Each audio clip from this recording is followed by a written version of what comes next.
babai Itu kuat. Oh, ni pun ada makan juga.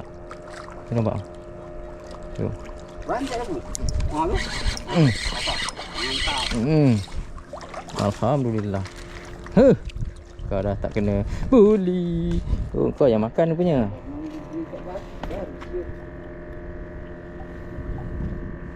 Alhamdulillah, seekor.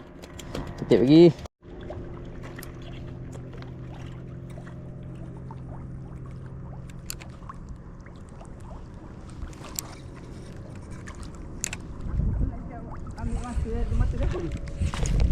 Kena lagi. Kena lagi. Alhamdulillah. Ha? Aku nak ambil kat situ dah. Rezeki lah. Pakai boleh ya. Jackpot. Tak boleh panjang kat sini Tak boleh panjang. Ini kau jangan letak panjang. Pendek je. Kalau panjang memang nyangkut je lah dia masuk. Laju dia masuk. Oh, situ kasar. Tak buati je. Ya, mari aku kutip kan. Kau tak ada gunting ni? Tak ada. Ini kerapu bintik ni. Mati hijau. Ini tongkak ni apa? Tongkang kan.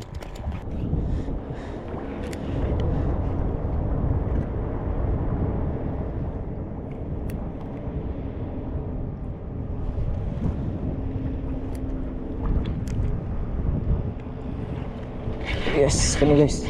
Alhamdulillah. Strike lagi. Weh, banyak deng. Sini banyak ni.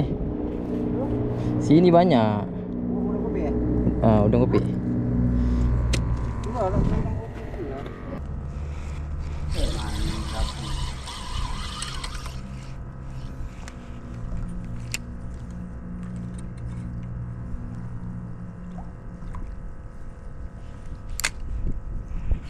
Kasar ni. Ini kasar. Ini kasar ni. Laju. Dia kena kasar. Alhamdulillah. Udah hidup. Mantap. Saiz mantap guys. Jatuh terus aku rasa dia tarik. Dia nak masuk ke dalam tu. Alhamdulillah. 2 ekor saiz kasar.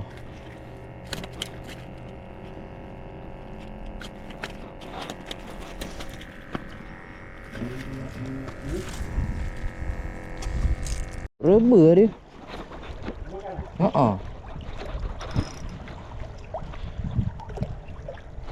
Ui.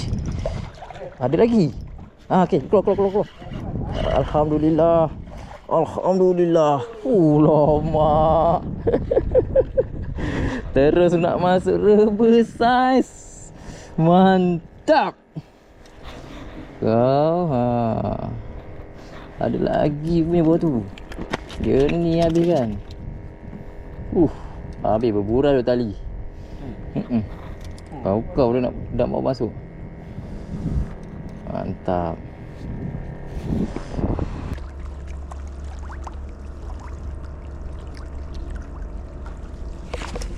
Okey, ada lagi ni.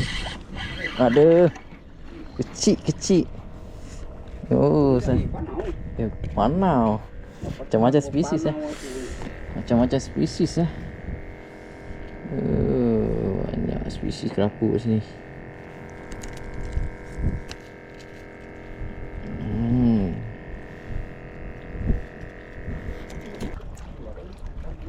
Tak ada kan?